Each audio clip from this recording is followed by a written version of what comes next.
As a leader in the classroom, you are the architect of the environment.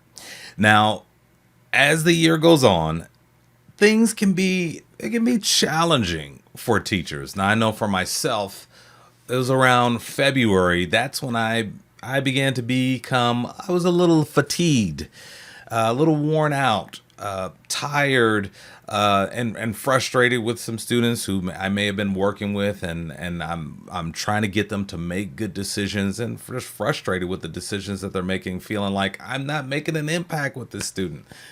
And so I felt all of those things. And I know, just looking back on my career, that sometimes what would happen was it would affect my execution in terms of maintaining a productive classroom environment. So here we believe that teachers are leaders, and so there are a number of things that we have to focus on outside of the content. There's a content piece. There's the lesson planning. That is important. But there's also this other part, this leadership part that is important as well. And part of leading a classroom is you have to be the architect of the environment. You have to build and maintain a productive classroom environment. But what I found during my career was there were times when there was just slippage in execution of that duty. I got tired. I got frustrated. I needed a mental health 2 weeks off to recharge my battery. So what I did was, just reflecting on my career, I decided that I was to put together just a little framework, 3 bullet points, something that you can check yourself against these 3 bullet points to make sure that you're not slipping in terms of building and maintaining that productive classroom environment. That is what I'm going to give to you today. Welcome to the Marvin Bird Show. Here we believe that teachers are leaders, and so we talk a lot about things that are going to help you and equip you with the skills, tools, information that you need in order to lead your students to success. So, again, 3 bullet points I'm going to give you, 3 things to check off to make sure throughout the year, make sure that you're on point. You're doing your job in terms of building and maintaining that productive classroom environment. Again, these things, they have nothing to do with content, but they are very important. Let's get started. Number one, we want to make sure that students feel safe. Now, there's a number of things under this umbrella, but let's start with the first one. Students, they need to feel this is a basic need. This is a basic need that everyone has. They want to feel safe. And, just with this day and age, we have seen a lot. We have seen a lot in terms of crisis situations in schools. And it's really sad, because now we have social media. Like, you see the images, you see the video, you see the headlines. They're more accessible. It's more accessible now. And so it's good that we're aware of the need to be safe and put plans in place. But it's sad that students are well aware of the aftermath of these crisis situations. They're well aware. They've probably seen the images, seen the videos, and yeah, it can be very hard to pay attention to the content when there's that fear is out there. So what you want to do as administrators, we have it's our job to do those drills for intruder drills, fire, weather, and those different kinds of things. We do those at the beginning of the year so that everyone understands this is what we're doing. This is the plan that we have in place. But I want you, as a teacher, I want you to go above and beyond and talk to the students ahead of those drills and let them know, hey, there's a plan on top of a plan on top of another plan to make sure that you are safe. In this classroom, there's a plan to make sure that you are safe. And all I ask is that in a crisis situation is that you give me your full attention and listen to my directions, follow my directions, and everything is going to be fine. So let the students understand, make them feel safe and knowing that you have a plan and you are committed to making sure that everyone is safe. It's a really basic need. Not, again, nothing to do with the curriculum, but as a leader in the classroom, that is your responsibility to make sure that you drive that point home, that safety and security, that is your number one concern. You want your student, you care about your students, and you want all of them to feel safe. And okay, so there's that under making sure students feel safe. Also, we want students to feel safe to speak. You want students to feel safe to speak in the room, to put their voice in the room. What does that do? That gives them the invitation, the opportunity to join in, to be a part of this community. And when they're at ease here, that's only going to benefit them when it comes to the content. So here's what you want to do. You want to teach students to respect others' ideas, and especially if others have if they have differing opinions, you want to teach that respect. You want to teach students to accept and respect others' opinions, and if they have a differing opinion, then there is a respectful way. There's a respectful manner in which to let your disagreement be known.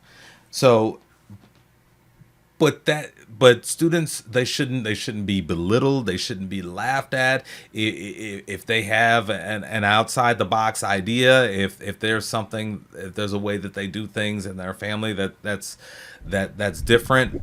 So all of those things, as a teacher, you need to make sure that students feel comfortable in putting their voice out there, because oftentimes students have told me that they didn't want to say anything because they didn't want to look stupid. So in the eyes of their peers. So there is that fear out there. There is that fear out there among students, and I remember feeling this myself when I was a kid. So you need to make sure that you're protecting students. You're validating them, their thoughts and their ideas.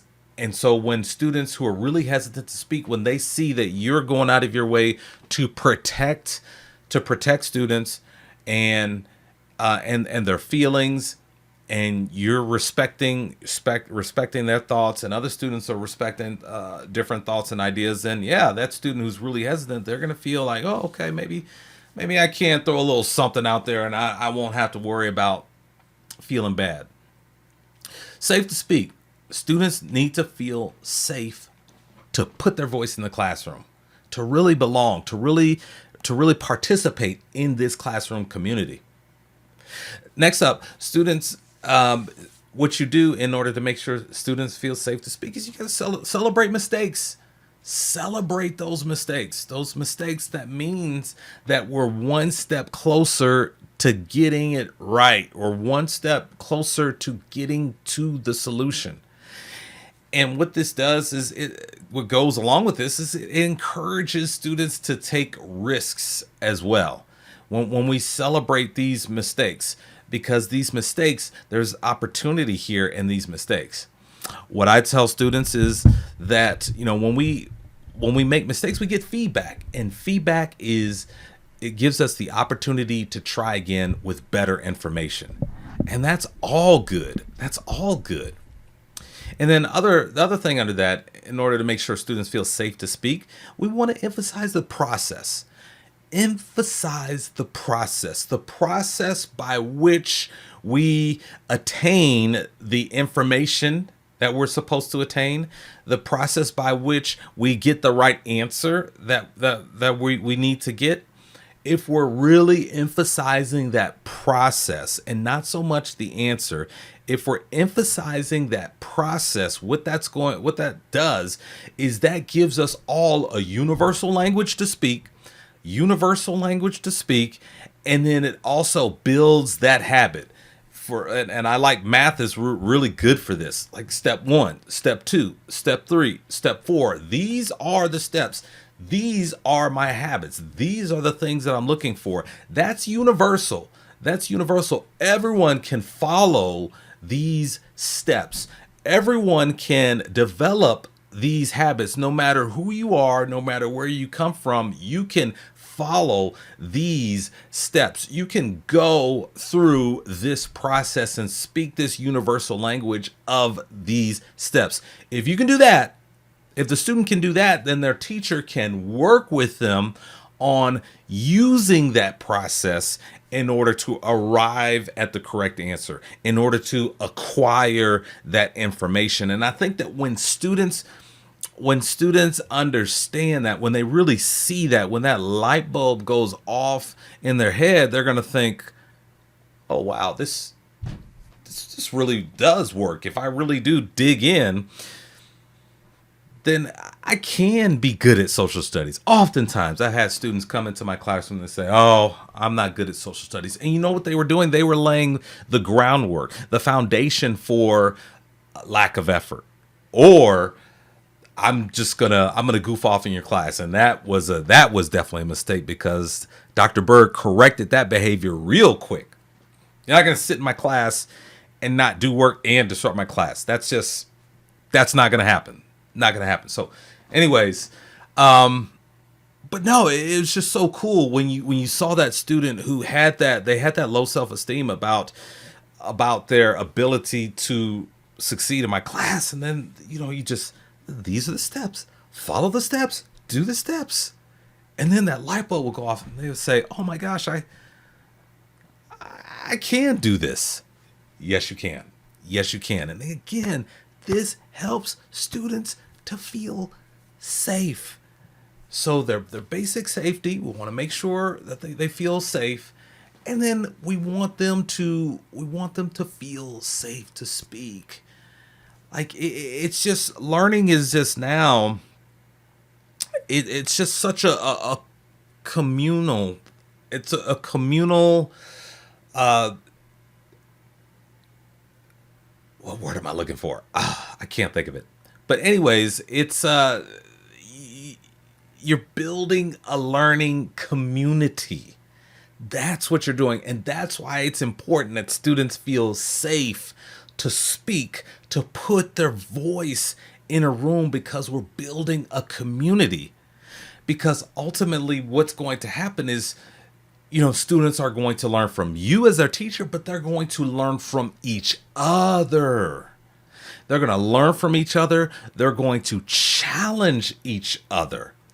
So that's what I want you to do. I want you to make sure that your students feel safe. And the other thing under safety, what I want you to do is I want you to don't lose sight of offering students choices. Now, this comes from Love and Logic, which we're a big fan of here. Love and Logic. You want to offer them choices. When students feel like they have choices, it puts them at ease, and it empowers them to take risks. And it also increases the trust that they have in you as their teacher, as the leader in the classroom. When they feel like they have some control over things, when they feel like you're invested in them, and not only their growth as a student, but their growth as a human being as well, from child to adult, you're invested in their development. Makes them feel good. It makes them feel good as people. And then what's going to happen is they're gonna feel comfortable with you. They're gonna feel at ease with you. They're going to trust you. They're going to feel safe.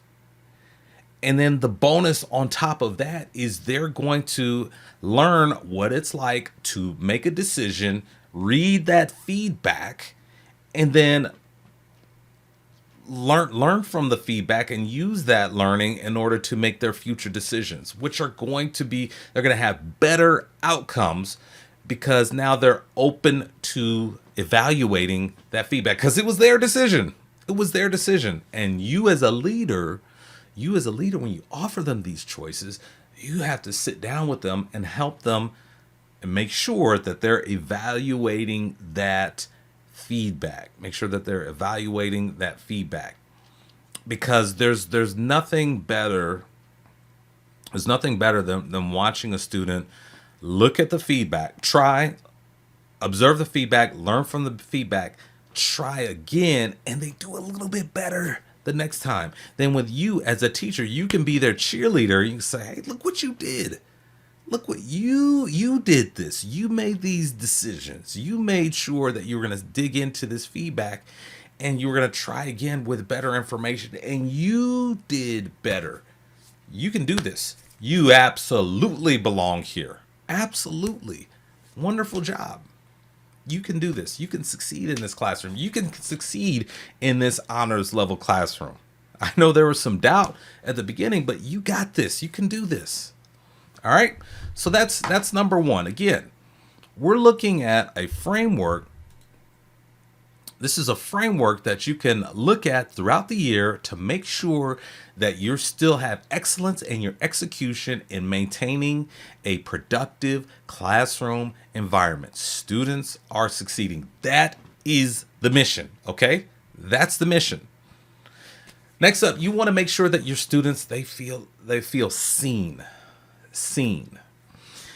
I used to show clips, extended clips from the movie Joy Luck Club. Really, really loved that movie. This is around the time we were studying World War II, and there's a scene when the mother and daughter are having a discussion, and the daughter is an adult, and the daughter is just really upset with the mother, and just telling the mother that, oh, you favor my older sister over me. You don't like me. And it's just a really emotional scene. And then once the daughter gets all of that out, the mother says, what are you talking about? Your sister, she's just so selfish. She wants the very best. She wants the best of everything. But you want to make sure that everyone else is taken care of. You'll take the least so that everyone else can be taken care of. You're awesome. I see you. You've done that your whole life. I see you. And that moment, perhaps a mother should have said that a long time ago to the doctor, but to the daughter. But that moment was just so pivotal in their relationship. The daughter needed to know that the mother saw her, and that made the difference. There was a change on the inside of the daughter once she realized that the mother actually saw her. So what I want you to do under that, when we talk about making sure students feel seen, is you need to see them as individuals. And this is basic stuff, just take an interest and you can incorporate that in future conversations or even your lesson plans. I remember first day of school for me, a lot of that was just filled with just drilling student names, just drilling. What'd you do this summer? What things do you like? And just really practicing student names. And then there was a card that I passed out that asked them, just different things like, what are you interested in? What do I need to know about you as a student? Just different things. Take an interest. Go out of your way to take an interest in them as individuals. And, like I said, you can incorporate those things in your future conversations, lesson plans. Follow up when you have a conversation with a student. If they've got something coming up, you can ask them the following week, hey, how did that go? They love that stuff when they feel like you meant it. Like, yeah, I'm interested in you. What happened with that? I know you were nervous about some performance. Speaking of performance, I know it's definitely difficult for those of you who are parents, but before I had kids, I did the best that I could to at least make an appearance at student events. I taught high school, so A lot of my students were involved in activities after school, and so I did the very best that I could to go to their events, and it made a big deal. Like, I have students invite me out to their events. Now, I didn't stay the whole time, but I made an appearance and I got my points for showing up. But students need to know that they feel seen by you. By you. That's what's going to make a huge difference. They need to feel seen by you. There's only one teacher in the classroom. There's only one person in the classroom that's addressed by their surname. Like, off the bat, there's just so much respect and expectations from you as the teacher. And so I think most students, they want to feel good about their relationship with you. They want you to see them as individuals. Also, what I want you to do is I want you to take time to share and celebrate together. Throughout the year, there's numerous opportunities to celebrate. Birthdays, that's a big one. Like, you should know your students' birthdays, not off the top of your head, but definitely student information systems, they can easily print out a list of student birthdays. That's just, you've got to do that. Student birthdays, that's an easy one. Take time to share and celebrate together. Next up, what I want to share with you is this. You need to be an active listener. You need to be an active listener when it comes to your students. I think that what I've seen over the years is I've seen issues in the classroom escalate to issues where I have to get involved in. I think because the teacher didn't practice good listening skills. You know, especially in times of conflict, you need to be an active listener who seeks to understand, right? And I can recall just a handful of teachers who didn't really master this. And one thing that I would tell students is that, hey, listen, guys, teachers know better than the student. Right? We just have different responsibilities in this classroom, but we're all going to respect each other, and we're going to work. And I'm going to give the best I got, and I expect you to give the best you got. And that's the way it should flow. That's the way it should flow. But when it comes to being an active listener, what I want you to do is this.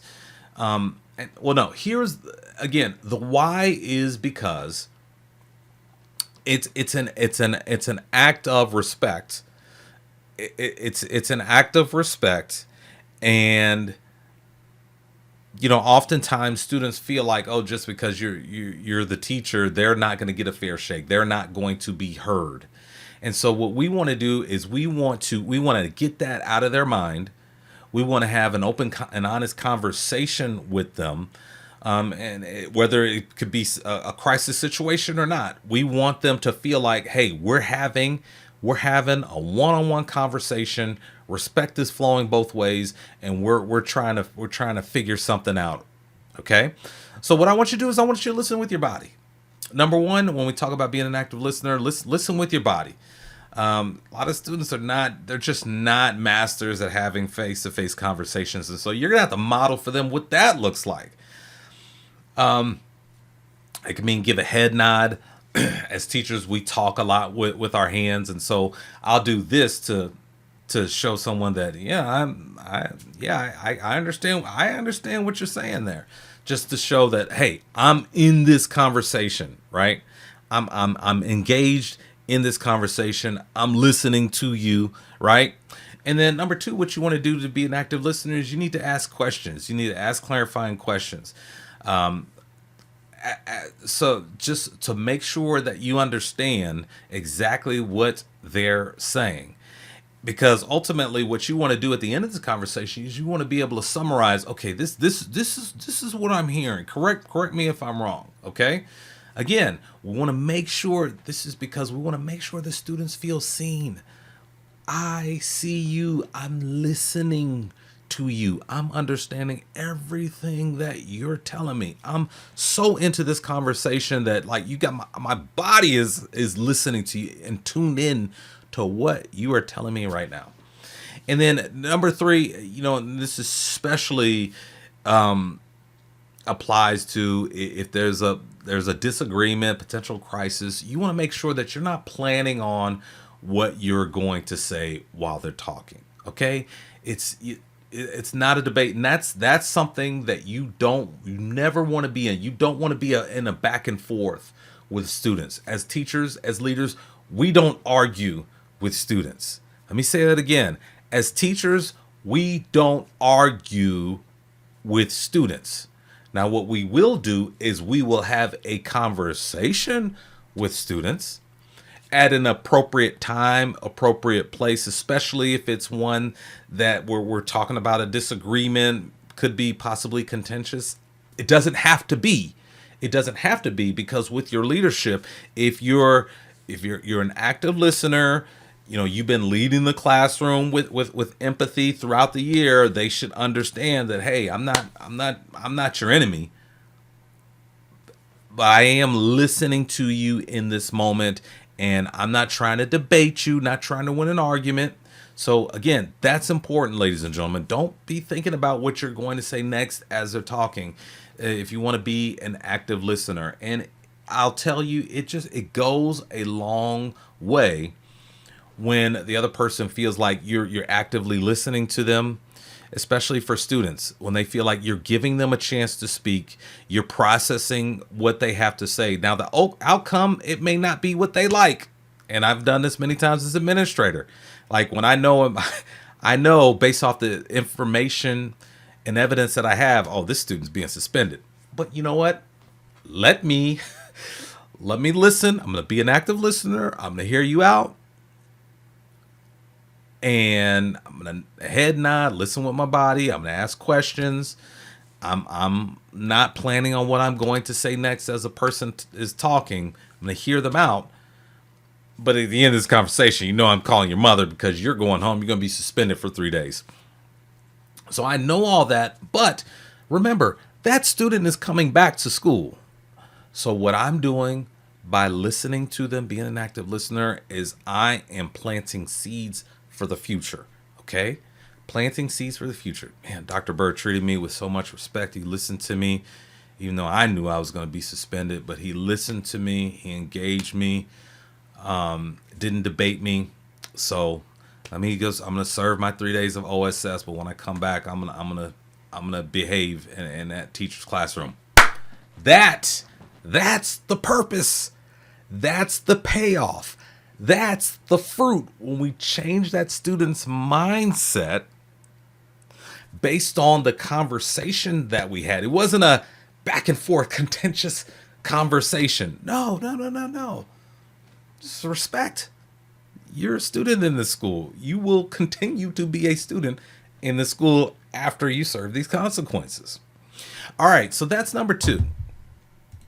We want to ensure that make sure that students feel seen.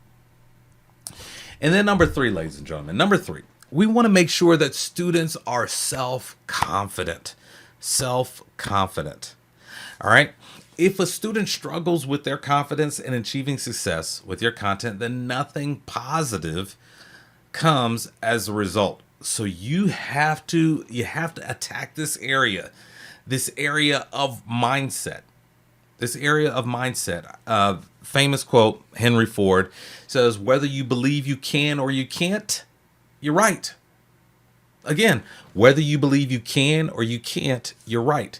My 10-year-old daughter came home and told me that she learned that quote from her teacher. And I was like, yes, that's what I'm talking about. That's our job. Whether you believe you can or you can't, you're right. Mindset. That's your job. You got to touch on that as well. Now, I'll be honest, primarily, this is the job when we talk about mindset. That's a responsibility of parents. No sugarcoating that. Kids are born. They spend first 5-6 years at home with their parents, or maybe they're in preschool, but parents should be doing the work on mindset. Parents should be doing the work on mindset. Now, the reality is the students in our classroom are the students in our classroom, and we have to work with what we have. And so that's why, so then it falls on us as teachers, as leaders in the classroom, to take that baton and run with it and do what we can. Remember, I talked about there's the content, and then there are those other things. There's this classroom leadership, and you need that. You need both in order to build a positive classroom, a positive and productive classroom environment.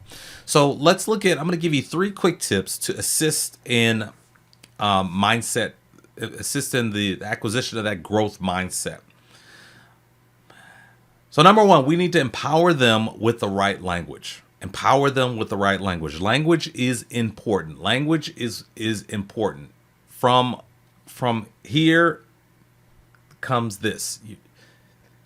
When you speak, you're speaking what's up here. Oh, I've never been good at social studies. So you have that in your mind that, oh, I'm not good at social studies. I'm not good at social studies, Dr. Bird. I've never been good at social studies. Again, whether you believe you can or you can't, you're right. Whether you believe you can or you can't, you're right. So now what we need to do is we need to flip this and give them the right language. Remember, we talk about there's the power of yet. I can't do this, period. No. As teachers, as leaders, as an architect of our environment, I can't do this yet, period. I can't do this yet, period. So you have to correct students with their language. It's like them, they just said the F, they just dropped the F-bomb. If they say something negative about their ability to succeed in any process in your classroom, if they're negative, if they come with that negativity, you smack that negativity down and say, no. Let's correct your language. Your language is not right. You can't do it yet. You're not yet there. You're getting there. You're almost there. You're closer than you were before. You have to correct that language. And when students see that consistency, that's going to stick in their mind. That's going to stick in their mind. And so this is what I was talking about. Like it's important to make sure that you're checking in with this framework, because students are watching you. They're watching you for that consistency. Are you the same in August? Are you the same in April as you were in August? Are you the same in February as you were in August? Like, they want to see that the way you start is the way you're going to finish. Like, if we're not going to accept any negative talk in August, we're not accepting any negative talk in March, okay? You need to clean that up. You're not there yet, but you're getting there, right? So we need to make sure that we're empowering students with the right language, okay? And there's a number of here we go. Affirmations. Okay. There's a number of affirmations of things that you can do. And I'm going to actually, in the description section there, I'm going to link to a number of affirmations you can lead your classroom in, or you can just give it to them and then just make sure, just have a mindful minute, just have them say things to themselves before class starts. So you need to empower them with the right language. And again, consistency matters. Consistency builds that habit. And this all goes to helping students feel self-confident. They need to be self-confident in your classroom, because when they're self-confident, what this is going to do is this is going to prevent a lot of issues before they even have a chance to pop up. There's a battle up here in the mind. Now, if you can come along with your consistency, you're fixing the language and the way that they think, you can destroy that inclination on some students to be kind of apathetic, to be kind of lazy, to not try. Okay. Next up, you need to model it for students. You need to show them, hey, this is what it looks like. Hey, I haven't yet arrived. Okay. There's some things that I'm working on with my mindset. Okay. And this can be through personal stories about yourself. Hey, just this happened this past weekend. I had to fix my mind. I had to adjust my mindset because I was fixed. I was in the fixed mindset mode. So this is my story, right? Kids love that when you share with them your stories, when you're vulnerable about challenges that you had. Okay. And then also there's numerous stories out there about famous athletes, celebrities that you can pull upon as well to drive that point home that this is what it looks like. Okay? You're not LeBron James, but you can do it. You can succeed in this classroom using the methods that LeBron James used to be successful on the basketball court. The mindset. All right. And then next up, what you want to do is to help them assist in growing that mindset is goals. Have them set goals in your classroom. They can be goals for the quarter. They can be monthly goals. However you want to do it, have them set goals, because it just feels so good. It's just so empowering when you set a goal. Time goes on, you're taking care of the action steps, and then you look back and you see how far you've come along as a result of writing that goal down, as a result of stating that goal. And then what that does is that gives you the opportunity to celebrate them, to celebrate their success. And then also it gives them valuable feedback that they can study. And remember, what we talked about is that feedback gives us the opportunity to try again with better information. All right, so let's sum that up. I gave you 3 bullet points. We want to make sure that students feel safe. Make sure students feel safe. Make sure students feel seen. Make sure they feel seen. And then make sure students are self-confident. Well, that's it. That's our framework for helping to build and maintain a productive classroom environment throughout the year. I thank you so much for tuning in to this edition of the Marvin Bird Show. And until we meet again, please don't forget that teachers are leaders.